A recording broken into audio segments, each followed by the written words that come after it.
Le mercredi 19 et jeudi 20 avril 2023, à l'INSP d'Abidjan a eu lieu la célébration de la Journée mondiale du rein organisée par la FEMSI et le CNPTIR en partenariat avec l'Institut national de la santé publique INSP. L'événement a été placé sous le haut parrainage du professeur Nyonsae Dazé Apollinaire, directeur général du Centre national de prévention et de traitement de l'insuffisance rénale au centre CNPTIR, avec pour thème la santé rénale pour tous, se préparer à l'inattendu, soutenir les personnes vulnérables. Qu'est-ce que c'est que l'insuffisance rénale? Le rein, c'est le filtre du sang, c'est le filtre de l'organisme. Le rein va filtrer le sang, il va nettoyer le sang. Et les déchets qui vont être retirés du sang seront mis dans les urines que nous éliminons chaque jour. Donc, chaque jour, à tout instant, le rein est chargé de filtrer le sang. Parce que ce que nous mangeons, ce que nous buvons, les médicaments que nous prenons doivent être éliminés, ce qui, lorsque la nourriture, tous ces éléments-là ont été utilisés, les déchets qui en résultent doivent être éliminés de l'organisme. Et c'est le rôle dévolu au rein. Lorsque ce travail de filtre, de nettoyage se fait correctement, bien sûr, on ne sent rien. Mais lorsqu'une maladie vient toucher le rein, ce travail de filtre, de nettoyage ne se fait plus de façon efficace. Le rein ne travaille pas de façon suffisante. Alors, on parle d'insuffisance rénale. Quelles sont les causes de cette insuffisance rénale? Elles sont nombreuses, mais elles sont connues, heureusement. Elles sont connues. D'abord, on reviendra là-dessus, il y a les bactéries, les germes, les microbes, pour être plus simple. Ensuite, il y a les maladies dont on a parlé tout à l'heure, c'est-à-dire l'hypertension, le diabète. Il y a les virus. En Côte d'Ivoire, les principales causes d'insuffisance rénale sont, chez le jeune et l'adulte, ce sont les infections.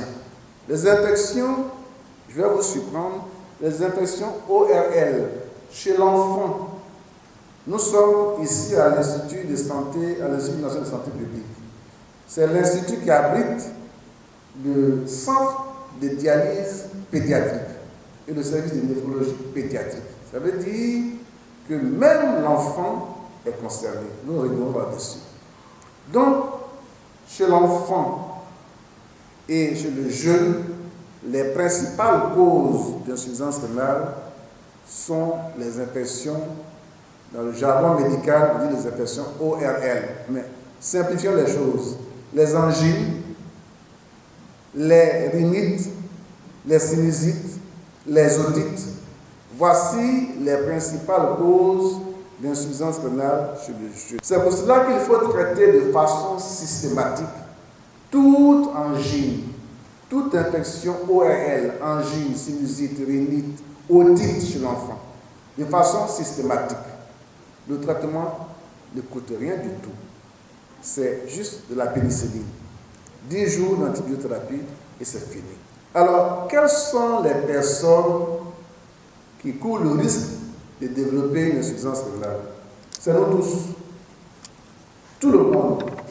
L'insuffisance rénale, comme l'ont dit mes prédécesseurs, est un problème de santé publique. Qu'est-ce que cela veut dire? Cela veut dire que ça touche toutes les couches de la population. Mes impressions, elles sont très bonnes. D'abord, j'ai été agréablement surpris par l'association des femmes enseignants-chercheurs qui a décidé de poursuivre la journée mondiale du rein et d'organiser ici à l'INSP une journée pour le dépistage de l'insuffisance rénale du diabète et de l'hypertension artérielle. Vous savez, chaque année, il y a une journée qui est consacrée à cette pathologie. C'est en principe le deuxième jeudi du mois de mars. Cette année, la ville qui avait été choisie, c'est la ville de Daloa, où nous étions. Mais en dehors de ces villes choisies de façon ponctuelle pour la manifestation, pour la journée mondiale du rein, l'activité peut se poursuivre tout au long de l'année.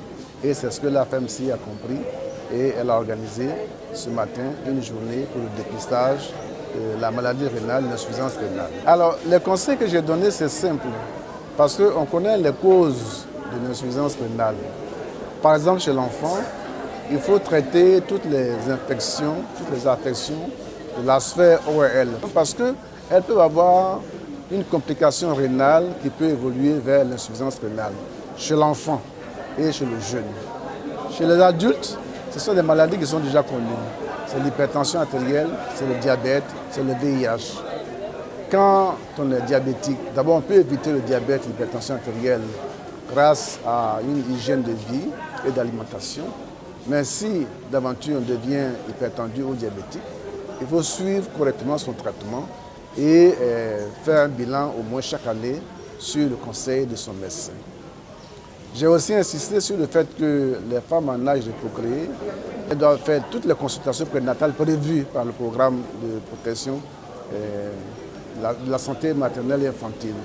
Donc, chaque fois qu'une femme est enceinte, il faut qu'elle aille à la maternité ou au centre de santé avec son carnet pour se faire dépister, pour prendre sa pression artérielle. Et cela, il y a au moins 4 consultations prénatales qui sont prévues au cours de la grossesse. Parce que c'est pendant ces consultations prénatales qu'on peut dépister la présence d'albumine dans les urines, qui est un signe, ce n'est pas absolu, mais qui est un signe d'un mauvais fonctionnement du rein qu'on peut corriger. Aujourd'hui, c'est la cérémonie commémorative de la Journée internationale de la lutte contre l'insuffisance rénale. Nous sommes sans ignorer que le mois de mars, précisément le 9 mars, est dédié à la lutte contre l'insuffisance rénale.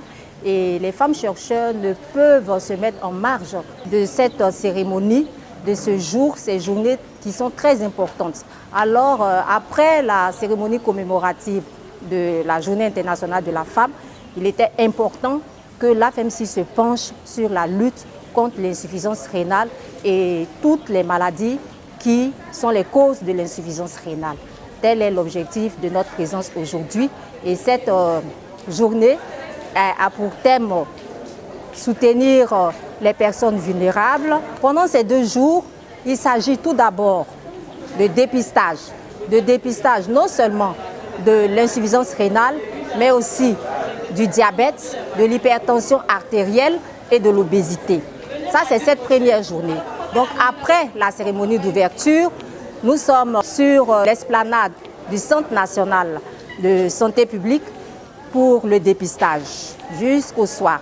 Et demain, nous aurons une formation qui est également ouverte à toutes et à tous, dont le thème est comment prévenir et guérir les maladies métaboliques grâce à l'alimentation.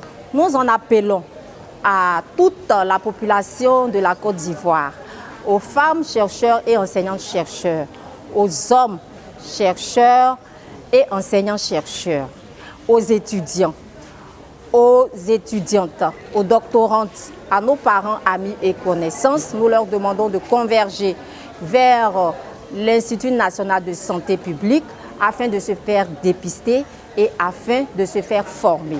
Parce que toutes les maladies dont il est question aujourd'hui sont les causes principales de l'insuffisance rénale.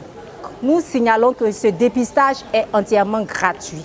Ce dépistage est gratuit, il est vraiment ouvert à tous et à toutes. Et nous remercions tous ceux qui ont convergé depuis ce matin vers l'Institut national de santé publique pour se faire dépister. Il faut dire qu'aujourd'hui, on assiste à une recrudescence des maladies chroniques, qui sont dues très souvent à une alimentation qui est inadéquate. Et parfois, les personnes qui sont sujettes à ces maladies, lorsqu'ils sont dépistés, c'est de façon tardive. Donc il est mieux de s'y prendre tôt pour pouvoir éviter toute forme de complications ultérieures. Raison pour laquelle j'ai préféré donc venir me mettre pour le dépistage. Aujourd'hui, les maladies chroniques sont une affaire de santé publique. Ça touche tout le monde à tous les stades de développement. Donc il est vraiment intéressant de connaître son pronostic pour pouvoir éviter plus tard les complications. Parce que lorsqu'on parle aujourd'hui de l'insuffisance rénale, comme il a si bien dit, la guérison pour l'insuffisance chronique est difficile. On parle aujourd'hui de transplantation qui s'élève à un taux de 15 millions, c'est assez élevé. Donc il est mieux déjà de s'y prendre tôt pour ne pas être confronté plus tard à cette pathologie.